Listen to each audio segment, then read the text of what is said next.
राधा स्वामी दयाल की दया, राधा स्वामी सह राधा स्वामी। प्रेमियों, सत्संगियों, माता और बहनों, सबका आगे बेनती है, जितनी बार सत्संग हो शांति तो सुनते रहे।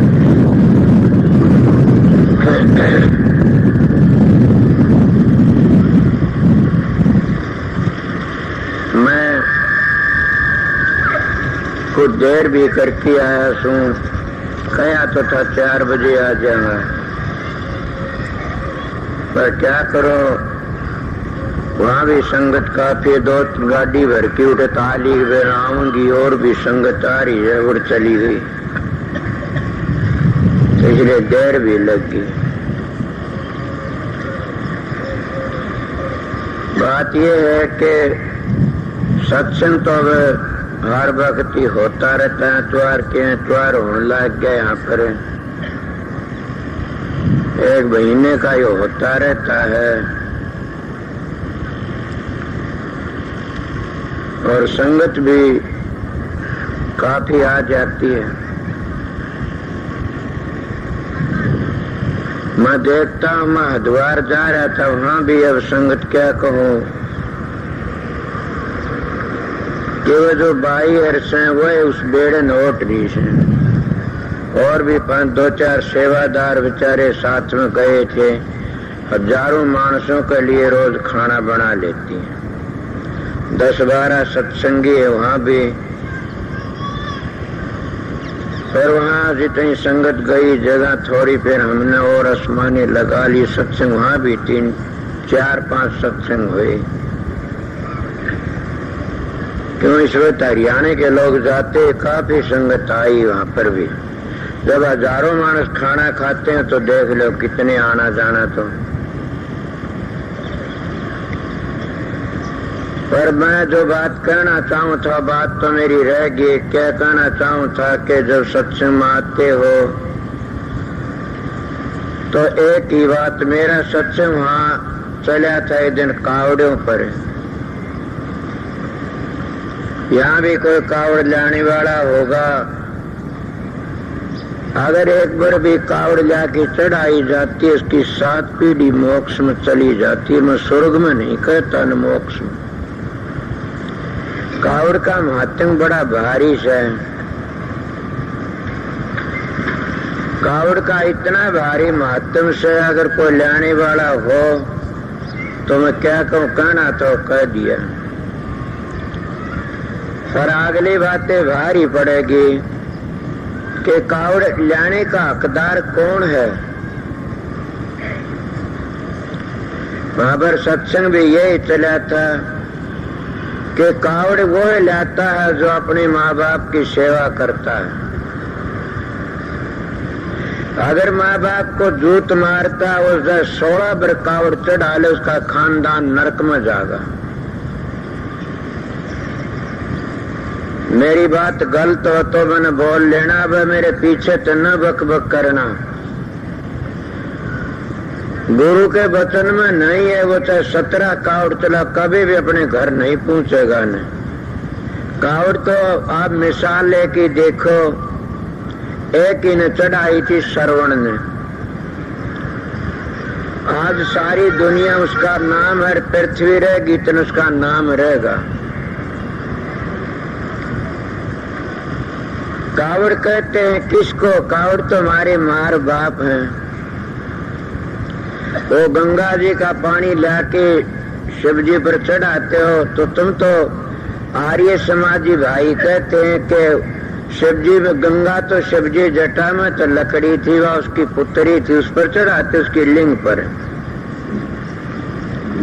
पर मैं उसकी खंडन नहीं करता, मैं कहता हूँ कि जो अपनी माँ बाप की सेवा करता है, सास ससुर की सेवा करता है, उसकी कावड़ एकदम वो शिवजी महाराज मंजूर कर लेता है। पर ये भी बातें कभी सुनी होगी कि शिवजी जहाँ शिवजी की का स्थान है, जहाँ शिवजी का चिन्ह है, जहाँ शिवजी की पिंडी है, जहाँ शिवजी का एक चक्कर है, जहाँ शिव जी का एक मंडल है उसका पता नहीं है तो आप चाहे कितनी भक्ति करते रहो वह तुम्हारी व्यर्था ही चली जाएगी। जैसे भाई खेत में चला गया, कुआं खोदने बजाय खाई खोदनी शुरू कर दी। टिब्बियों का जंगल था, खेत था, सीधी खाई खोद ले गया, पानी तो नहीं लकड़िया ने। शाम को आया फिर आगी आंधी, सारा आंधी भूर गिवा खाई। ये तुम्हारा बिना निशान का पता भक्ति करते हो, ये ऐसी है जैसे एक टिब्बे में खाई खोदना और आंधी आंधी भूर जाना। जब तुम्हारे काम की आंधी आती है, लोभ की, मोह की, अहंकार की आंधी आती है, तब उस चिन्ह को भूल जाते हो। मगर वो चिन्ह कौन सा, वो असली तुमको मिला भी नहीं है ने। मैं छोटी उम्र थी, बड़ी पूजाएं करया करता था, किसी को विसरा नहीं कदे भी। पर ये भी आपने सुना होगा, माँ भी कह गया वो बातें कि जो शिव जी की पिंडी पर जल चढ़ाता है वो भागीश है। उसका क्या करना से वो तो त्रिलोकी को जीत जाता है। अब वो शिव जी की पिंडी पर जल किस तरह चढ़ेगा? हम बाहर की पिंडी की बढ़ाई करते कि राम ने पूजा करी से, अवतारों ने भी करी से, सब करते हैं और हमारे बुजुर्ग भी करते आए हैं। और तो उनको फल भी मिलता है, क्यों नहीं न? मन ही देवी देवता, मन ही पितर भूत, मन ही हर होत हर को वजह सुचित। के मन का खेल से जिस पर तुम विश्वास करते हो तुम्हारा काम पूरा कर देगा। मैं कबीर साहब का दो वाले की बातें करता हूँ। कबीर साहब कहते हैं, घर का शंकर मरे पियासा, बाहर करे जल धारा, ऐसा पुत्र नरक का अधिकारी, महा दुष्ट हत्यारा। सोचो सत्संगियों, अगर तुम असली कावड़ चाहते हो पहुंचाना शिव जी की पिंडी पर, तो असली कावड़ तो अपने माँ बाप की सेवा से, इससे बढ़कर कोई कावड़ नहीं है न। और माँ बाप की सेवा करता रहो। गंगा जी तो गंगा जल लाके न कहीं भी उसका इष्ट मंदिरों में चढ़ाता तो उसको फल मिलता है उसका। आप कहोगे जी आप किसी भी खंडन भी करते हो, आज मंडन भी बड़ा अच्छा करते हो। मैंने मंडन ही कराया, खंडन कभी नहीं किया ने। कि वो क्या करता है, उस बार जहाँ मंदिर में विश्वास है कहीं भी हो, वहां जाके वो जल्लाई चढ़ाते हैं, उसको उसका फल क्यों मिलता? उसके विचारों से मिलता है। विचार कौन से? उसके विचार तो पवित्र ये हुए, उन्होंने अपने माँ बाप की सेवा करी। दूसरे जब माँ बाप की सेवा करता उसका मन डामाडोल नहीं होता कभी भी। जब तीन चीजों का पता है, वो साधु योगी अपना योग साधन करके घर चला जाता है। और तीनों का पता नहीं है, कभी भी उसका उद्धार नहीं हो सकता। न क्या? पहला सीखना तंत्र, दूसरा होना चाहिए मंत्र और तीसरा सुरथर। जब इसका तन ठहर है तो मन भी ठहर हो जाएगा, और मन ठहर है तो सुरत भी ठहर हो जाएगी। तो जो अपने बुजुर्गों की सेवा करता है उसकी कितनी चीजें ठहर होती हैं। मैं तो अपने तजुर्बे की बातें कहता हूँ कि माँ बाप की सेवा करने वाला कभी भी व्यभिचारी नहीं पाइएगा। व्यभिचारी का मन कभी भी टिकता नहीं, न ठहर नहीं रहता न, इसीलिए वो माँ बाप की सेवा भी नहीं कर सकता न। सोचो मैं क्या कहता हूँ कि व्यभिचारी माँ बाप की सेवा नहीं कर सकता और व्यभिचारी गुरु की सेवा भी नहीं कर सकता न। तो फिर बताइए, जब वो ब्रह्मचर्य का पालन करता है वो जरूर भी अपने माँ बाप की सेवा करनी सीखेगा। सदाचारी का नेम होता है, और माँ बाप की सेवा करनी सीखेगा। वो किसी खंडन नहीं करेगा कभी भी। वो कहेगा जो जिसकी पूजा करता वैसा फल उसको मिलता है उस जगह से। ये भाव मुनाफा देता है। मैं मेरा तजर्बा बताता हूँ, आप लोगों ने मेरी बातें याद दिवाजन क्या करूँ, बात ही ऐसी चल पड़ी। मैं शब्द को ऊपर चलाऊंगा, ये बाकी रह गया। मेरी छोटी उम्र थी, साधुओं का बड़ा भारी संग करया मैंने। उस संग में मैंने क्या मिला कि मैंने एक बार भक्ति सागर चरणदास जी का सुना था, पढ़ा लिखा नहीं। भक्ति सागर जब सुना उसका मैं लिख रखा कि रात दिन के 4 हिस्से कर लेने चाहिए। ए सत्संगियों, मैं तुम्हारे पास धन नहीं मांगता न, मैं तुम्हारे पास लत्ते कपड़े नहीं मांगता न, मैं तुम्हारे पास कुछ नहीं, मैं एक ही चीज मांगता हूँ, क्या कि तुम नाम लिया है तो घंटे 2 घंटे अभ्यास करया करो, मालिक की बंदगी करया करो, सदाचारी रहने के विचार ऊंचे रखा करो, जीत जाओगे बाजी ने। मैं मांगता जरूर था, मैं सतगुरु के दरबार का मांगता था, अब भी सुन। मैं वह बातें सुनी बताया तो उसमें लिख रखे कि 4 हिस्से कर लेने चाहिए, 12 हिस्से दिन के, 12 घंटे रात के। चौथा हिस्सा भक्ति में जरूर निकाल देना चाहिए। मैं ये चरणदास की भक्ति सागर सुना, मैंने सोचा बिल्कुल ठीक है। 6 घंटे बनते हैं, उन 6 घंटों वैसे तो मन नहीं टिका न। मैं 1000 ले लिया, माला फेरना शुरू कर दिया। सतगुरु नहीं मिला था मेरे को, अपनी मन मर्जी 1000 फेरा करता, उस तो मैंने मिला कुछ न कुछ। क्या मिला? तुलसीदास की एक वाणी सुनी, तुलसी अपने राम ने रीज भजो वो खीज, भूमि पड़ा सो जाम सिर ऊंधा सुंधा बीज। तुलसीदास जी कहते अपने राम ने तुम रीज की वजह चाहे खिज की वजह, जरूर भी वो तुम्हारी भक्ति को मंजूर करेगा। बीज को सीधा करके थोड़े बोता जमीन में तो मुट्ठी तो गेरा जाता है, किस तरह ही पड़ो, कुल्ला तो ऊपर नहीं आवेगा। इसी तरह तुम परमात्मा की भक्ति किसी तरह करो, भक्ति भक्ति के बल ले जाएगी तुमको। मर कौन भक्ति कर सकता है? पहली बात कहता हूँ, जिसका सदाचार गिरा हसनो भक्ति नहीं कर सकता। वो क्या करेगा? सदाचार गिरा हसो के इतने कर्म मंदे पड़ जाते हैं क्या कि वो माँ बाप की सेवा छोड़ देता है, गुरु की सेवा छोड़ देता है, और घर में स्त्री पुरुष का प्यार भी उनका बिगड़ जाता है। फिर बताओ भक्ति कहाँ होगी? भक्ति में पहली पीढ़ी में बताता हूँ, अगर जो उसका सदाचार नहीं है तो गुरु की भक्ति भी नहीं कर सकता न। तुम गुरु कहते किसको? फिर समझाता हूँ, गुरु कहते उस शब्द की कमाई नहीं कर सकता न, उसको सतगुरु कहते हैं हम। जैसे हम सतगुरु ज्ञान को कहते हैं, विवेक को कहते हैं, समझ को कहते हैं, हम शब्द को सतगुरु कहते हैं। महात्मा के शब्द गुरु चेला संतों ने दिया हिला, कि शब्द गुरु है चेला, वो सतगुरु के शरण में जाना चाहिए जो शब्द भेदी हो। अगर शब्द का भेद नहीं जानता तो आगे मानस का चोला मिलने की भी आस न रखना, संत कहते हैं।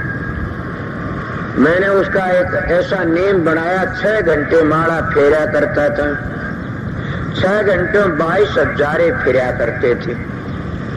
वो नियम करता रहा। उसमें फिर मैंने क्या किया कि हमारे गांव में एक साधु है, 300-400 वर्ष पहले, बड़ी मान है, मैं उसकी बड़ी इज्जत करता, अब भी मैं उसका पूजा करता हूँ। क्या पूजा करता हूँ वो मैं बताता हूँ कि मैं उसका फोटो बनवाया, मट्टी को पत्थर का, आरती तारता, बड़ी पूजा करता। गांव की गांव में तो ठाए लोग मेरे को पूजा करते थे। अब क्या होगा? मैं कहता आपका सम्मत होगा, आपका काल पड़ेगा, आपका ये फसल होगी। वो महात्मा मैंने बताया करता था।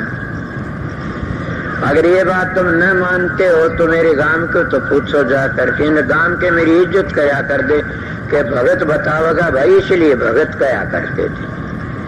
यही बात जब मैं कुछ दिन करता रहा, ऐसे बना, उसकी मंदिर की मूर्ति बनाई और बनवाया, और बड़ा भारी। मैं वहां पानी लाने ले गया, मेरा मटका फोड़ दिया, पानी नहीं भरने दिया मेरे को। वह एक महात्मा ने वो सिखा दिया किसी ने, किसको चमार धानक पानी पीते दौरे बैठते हैं। मैं गया जो कर रहे, मैं बोला जी मैं तो जाति दोए मानता, स्त्री पुरुष, और दोए में जब से कौन से हैं? एक तो स्त्री पुरुष, 2 तो जाति है। तीसरी जाति हो तो बताइए। और दूसरे को मत दुनिया में दो है, तीसरा मत होयानर को हो। मत दुनिया में दो और तीजा होयानर को हो। कौन से? एक आस्तिक और एक नास्तिक मत है दुनिया में दो, तीजा मत होयानर को हो। अगर तुम आस्तिक समझते हो, अगर शराब न पीता हो, मांस न खाता हो, चोरी जारी बदमाशी न करता हो, सुल्फे गांजे शराबों तो बचा है, झूठी गवाहियों तो बचा हो, ये तो हमारा आर्य धर्म कहता, सनातन धर्म कहता, संत मत कहता है। उसको हम क्या कहते हैं? सनातन धर्म। दो हैं, एक आस्तिक को आस्तिक कह दो सीधे लफ्जों में। जो शराब पीते, मांस खाते, पराई औरतों बजाते, रखते, घटिया कर्म करते, सुल्फे गांजे पीते, वो नास्तिक हैं। उनको नास्तिक दो मत होए न दुनिया में, तीसरा तो नहीं है न। अगर तुम एक मानत तो राधा स्वामी जपता रे ओम जपता तुम झगड़ा कर लेते हो। अरे वो है तो आस्तिक, ओम का नाम ले से। एक ओम का नाम जपता है, राम राम जपता तुम झगड़ा कर लेते हो। अरे तू तो राम मेरे, तेरा राम छोटा ओम बड्डा। सर से तो आस्तिक जपन दे आ जाएगा तेरी लाइन पर। एक मानस आस्तिक है, हनुमान की पूजा करता है या और किसी की आपको तो बच रहा से। और दूसरा मानस सोम का जाप करता है या राम का, कबीर का, दादू का या राधा स्वामी भगत है। उन्हें कहता राधा स्वामी आ देगा, तुम गेल में रह गए, नीचे रह गए। अरे भले मानसियो है तो आस्तिक है, कदे न कदे समझ करके नहीं उस लाइन पर आ जाएगा। मैं मेरा हवाला देता हूँ प्रेमियों, मैं अपनी पाली अपना मुंह काला करता, फिर दूसरे का निहात करता हूँ। अब सोचो मैं क्या कहा था। मेरी पूजा थी, साधु की मूर्ति की पूजा करया करता था, शालक राम की पूजा करया करता था, माला फेरा करता था। उनको करते करते सतगुरु मिल गया। अब वो पूजा पाठ करते करते मैं बात पर चला गया। मेरा जीवन बता तो कई वर्ष है, बोले चलेगा भगवान दे आचार्य मिल गए। तो मेरे साथ के इसमें भी 70 वर्ष के घर में 70 का हो गया, वह भी इतने होंगे। वह आचार्य थे, मैं गरीब घर का था, डांगर चराया करता था, पाड़ी रंधा। वह हमारा आया करते थे, शेर सिंह हमारे रिश्तेदार थे न, तो आया करते। वो कहने लागे गात्री जपा करो आप। मैंने कहा जरूर जपूंगा, गात्री याद करा दी। मैं बड़ी गात्री जपी। हालांकि मैं कहता हूँ कि गात्री कोई छोटी चीज तो नहीं है न। गात्री का जाप करने वाला सतलोक में पूछ सकता, मरीष गात्री तो नहीं पूछेगा। ओम भूर भव स्व तत्सवितुर वर्ण ओम भर्गो देव स धीमहि धियो न प्रचोदयात्। इसको गाते न सो तो गिनती है तुम्हारी। और ये तो वर्णन करया से, उसके स्वरूप का वर्णन करया से, उसके रंग रूप का उसकी बढ़ाई करी से। परमात्मा इतना बड़ा से, इतना चमकीला, इतना न्यू से, इतना न्यू से समझते होगे न। ये गात्री तो गिनती है, पर आपको गीब कह रहे थे गात्री तिर जाओगे। अगर कोई काबिल महात्मा तुमको मिल जाए, संत सतगुरु को पूर्ण मिल जाए, तो गात्री का पूरा पता दे दे। वह गात्री सनातनी जपते हैं, वह गात्री मुसलमान जपते हैं, वह गात्री सिख जपते हैं, वह ईसाई जपते हैं। मेरी बातें छूट गई हो तो बता देना। मैं तो शुरू तो एक कहानी सी ले ली। सारे जपते, आपको कौन सी जपते हैं? अरे संतों का संग करने तो पता लगता है। मैं ऐसा कब आ गया कावड़ की बुराई कर दूं? मैं असली कावड़ का वर्णन कर रहा था, आप लोगों ने वो छोड़ करके दूसरी ओर चला गया। आपको के बताओ, वर्णन करो कि देखो ये गात्री तो गिनती है, तो आप कौन सी गात्री है? ओम भू। इसका अर्थ समझाऊं मैं सीधा साधा गुरु महाराज की दया समझाया था उन्होंने। मेरे गुरु महाराज पहले आर्य समाजी थे, फिर संत में तो उनके गुरु भी आर्य समाजी थे। ऋषि दयान के पास में रहे महर्षि सवरलाल। समझ गया?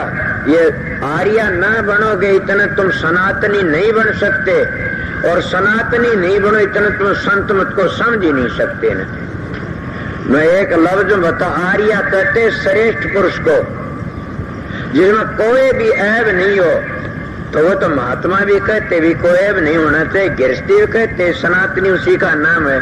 पर सनातनी उसको कहते जो पहली चीज बनी उसकी पूजा करते, उसी का ध्यान करते, उसकी आरती तारते। तो पहली बनया कहता सबके गर्भ टिटोल की देखो, पहली शब्द बनया था। शब्द गुपत जब रहा नाम, शब्द प्रगट जब धरिया नाम, वो शब्द ही शब्द था कि मैं था वो, ज्यादा बात मैं शब्द पर ले जाऊंगा। इसलिए शब्द सनातन शब्द को कहते हैं कि पहली जो चीज बनी उसका नाम सनातन से। मैं तुम्हारे झगड़ों में दूर करता हूँ। रही के दो झगड़े तो मिट गए कि कौन सा आस्तिक का नास्तिक दो ही मत से दुनिया में, और दो जाति ये भी मिट गया झगड़ा। सोचो तो अब झगड़ा कौन सा रहा, नामों पर रह गया। नाम का झगड़ा बड़ा मुश्किल तो मिटेगा। क्यों? नाम दो से में धुनात्म, तो धुनात्म को नहीं समझो, इतने वर्णात्म चेपे रहो, इतने तुम वर्णात्म की बढ़ाई करो, धुनात्म नहीं समझ सकते। जब धुनात्म समझिए समझ जाओगे। पर मैं क्या बातें कह रहा था, गात्री की। गात्री बड़ी ऊंची चीज से सतलोक में ले जाती है। नोट करते होगे न कि ओम भू, ओम भू का मतलब केस है भूमंडल में बिखरी वृत्तियों को एकाग्र करो। ओम भू ओम भव, और उसको बिखरी वृत्तियों भूमंडल के एकाग्र करके कहा ले ओम भू भव, दोनों भवों के बीच में वृत्तियों को एकाग्र करो। इसको कहते रामचंद्र ने राम सिंह शिव की तोड़ी कमान, परशुराम जी डर जिनको था विमान।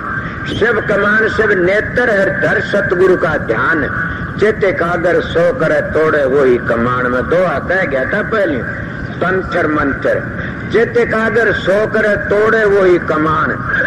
सत सीता है राम सिंह, रावण है ये मन, सीता कारण राम ने रावण किया दमन। गढ़ लंका है तिरकुटी, रावण का ये कोट, मन काबू करे राम सिंह नहीं रहे फिर कोई खोट। ये रावण मन है और शब्द क्या देख लो, सीता सत्य है और शब्द राम है। इसीलिए तुम इनको समझ लोगे तो झगड़ा मिट जाएगा। हम इनको समझते नहीं न, झगड़ों फंस जाते हैं और सारी जफ्ती भर की बैठ जाते हैं। तो मैं क्या बातें कह रहा था कि गात्री की ओम भू ओम भव, दोनों भवों के बीच में ले जाए। इसको कई शिव नेत्र कहते हैं, कई नुक्ता सफेदा कहते हैं, कई मुक्ति का दरवाजा भी कहते हैं। भवों के बीच में ओम भू ओम भव ओम सव, आगे ओम स ओम मह। आप मैं सीधे लफ्जों में बता रहा हूं, मैं भू खोल के बताऊंगा तो उपदेश हो गया। ओम भू ओम भव ओम सव ओम मह, और ओम जन और ओम तप और ओम सत। अभी आपने समझा होगा कि ओम भू ओम भव, बीच में है जो ओम भव ओम सव। सव को कहते हैं लोग तुरिया पद को बोलते हैं, गाते हैं मुश्किल है तुरिया पद का पावना। अरे क्या तुम तुरिया को नहीं टोते, तुम तुरिया तीत मतीत, तीन स्थान है ये, तीन जगह है ये। तुम लोग एक जगह पर जाकर तुम्हारी यात्रा सफल हो जाती है कि हमारी यात्रा खत्म होगी, और संत मत की अली पेवे वहां तो शुरू होती है। के लिए पहले योगी लोग का मुश्किल है तुरिया पद का पावना, संत कहते ना वहां तो अली पेवे शुरू होती है। अब रहेगी बात कौन से, ओम भू ओम भव ओम सब ओम मह। मह का मतलब मैं हो गया न, और उस जगह पर क्या हो गया, तीन अक्षर लगे। ओ देखे अ उ मैं, तीन अक्षर है, तीनों अक्षर के तीन देवते बन जाते हैं। देवते मानते हो न, तीन देवते ब्रह्मा विष्णु महेश, और तीनों गुणों में रह जाते हैं, रजोगुण तमोगुण सतोगुण। लंबी मिसालें नहीं, रजोगुण में ब्रह्मा रह गया, तमोगुण में शंकर जी रह गया, और सतोगुण विष्णु जी रह गए। और इसी को कहते तीन गुणों। तो जब आगे लकड़ जाओगे न, तब तुम चौथे पद के अधिकारी बनोगे, मुक्ति के अधिकारी बनोगे। आप बताइए गात्री हमारी कितना खुला कहती है, मगर वो गात्री पढ़ते हैं, गात्री को चलते नहीं, उस लाइन पर उसका साध नहीं करते, ब्रह्मचर्या पालन करके उसका जाप करके चलते तो कुछ मिलता, ये बल्कि झगड़ा कर लेते हैं। क्यों करते? मजमों के झगड़े खरीद लेते हैं। इन पर कुछ बड़े से बड़ा हथियार ये ही रह गया हमारे लोगों पर, हम जैसों पर, कि वो उसकी निंदा करता, वो उसकी निंदा करता। अब काल के मुंह में रह जाते। काल का मुंह किसको कहते हैं? कि जिसको जन्म लेना पड़ता है। जिसको जन्म लेना पड़ता है तो सब ने जन्म लेना पड़ता है। तो कौन लेता? कहोगे संत नहीं लेते। संत नहीं लेते, दादू पलटू कबीर सब ने चोला बदलना पड़ा। आप कहोगे तो अब संत कौन रहा? संत उस शब्द का नाम से, वो न कभी मरता, न कभी जलमता, न कभी दाग में आता, न कभी पानी से गलता। उसको सनातनी लोग के कहते आत्मा न मरती न जलमती। समझ के तो भोग कौन भोगता है? यही तो बड़ी बात है। इसको समझ लेना एक बड़ा तजर्बा से कि कर्मों का फल कौन भोग, जैसा हम करते हैं भोगना पड़ता है। इसको कहते कर्तु दम तो भगतु दम। करने के लिए स्वतंत्रता, भोगने लिए स्वतंत्र हो जाते हैं। और ये तुम्हारे शास्त्र कहते हैं करेगा वैसा पाओगा। सने और भी तुलसीदास लिखा किसने? कर्म प्रधान विश्व रच रखा, जो जिस करे वैसा ही रखा। पर मैं क्या कह रहा था आप लोगों ने कि उस जगह पर ओम भू भव स्व ओम मह, जब मह आ जाता, मैं उस 3 अक्षरों 3 देवता बन जाते हैं। उसको सीधे लफ्जों में त्रिकुटी भी कह देते हैं। और हमारे कई मैच वाले इसको क्या कहते हैं कि वो कहते वो काल का देश, उस काल पे 3 धारे लकड़ी है। कौन सी धारे लकड़ी? 3 गुणों की धारा लकड़ी। ब्रह्म कुमारी मताले कोई मखोल करते हो, जानते तो इतना है, और वह भी कहते हैं कि ये ब्रह्मा विष्णु मय 3 शिव के बेटे हैं। कोई बैठा ब्रह्म कर, वो गलत नहीं बोलते, ठीक बोलते। वह शिव के बेटे हैं। शिव कौन है? शिव वह कहते पिंडी का निशान बना, ये शिव बाबा से, और ये इसके 3 बेटे हैं। उन तक पूछो जाके, हम उस ये शिव कहते हैं, हम उसको काल निरंजन कहते हैं। वो काल कहते हैं कि जिसको राम जरोख है बैठ कर सब काम उजरा ले, जैसी जिसकी नौकरी वैसा ही फल दे, उसको तुम लोग न्यायकारी भी कहते हो। और महाराज भानीनाथ होया, उसने तो बड़ी सुंदर मिसाल, हमारी हेली काकड़ बैरी का बास मारेगा छोड़े नहीं, तो चाल है गैब की गोली। क्यों काकड़ बैरी का बास कुर्चा इस स्थान तक मैं तो लेकर की ने और सो काकड़ बैरी का बास है।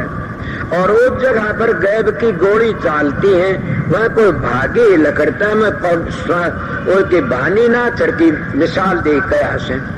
तो जब वहां चले उसके काकड़ आगे लकड़ जाते, हम 3 गुण आगे लग जाते हैं। तुलसीदास मिसाल देते, गो गोचर जहां तक माया जाने, के गो गोचर जहां तक माया जाने, जहां तक मन जाई वहां तक माया। तो गो गोचर किसको कहते हैं? अब ये बातें मैं आगे तुम्हारी गातरी तो बताऊंगा कि ओम भू ओम भव ओम स्व ओम मह। मह का लव 3 अक्षरों पर चलेगा। ओम मह ओम जन, जिसको तुम 10वां द्वार कहते, ओम जनर ओम तप, उसको तुम तप कहते हो, उसको हम काल निरंजन कहते हैं। भानीनाथ ने उसको एक से कि काकड़ बैरी का बास मारेगा छोड़े नहीं, वहां सोम की ध्वनि होती है। और सोम नाम काल का, संतों का सोम सोम नाम काल का। क्यों है कि सोम का अर्थ तो भी ब्रह्म मैं भी ब्रह्म। ये सोम के लफ्जों तो जाप करते, ये जाप नहीं तो जाप है गात्री तरह जो गणिती बताई से। ये जाप नहीं, वो तो ध्वनि को पकड़ करके इस गात्री के मुताबिक और जब के तप में पहुंच जाते हैं, वो सोम की ध्वनि सुनता है। वो ध्वनि को सुनने पर वो सोम का बासी बन जाता है। और वो कहता हम तो भी ब्रह्म मैं भी ब्रह्म, उसको ब्रह्म निष्ठा कहते हैं। और जब ब्रह्म के देश में रहता, इतने हम ब्रह्म निष्ठा। तो वेद में 4 वेदों ब्रह्म की बातें आती, पार ब्रह्म की बातें नहीं है।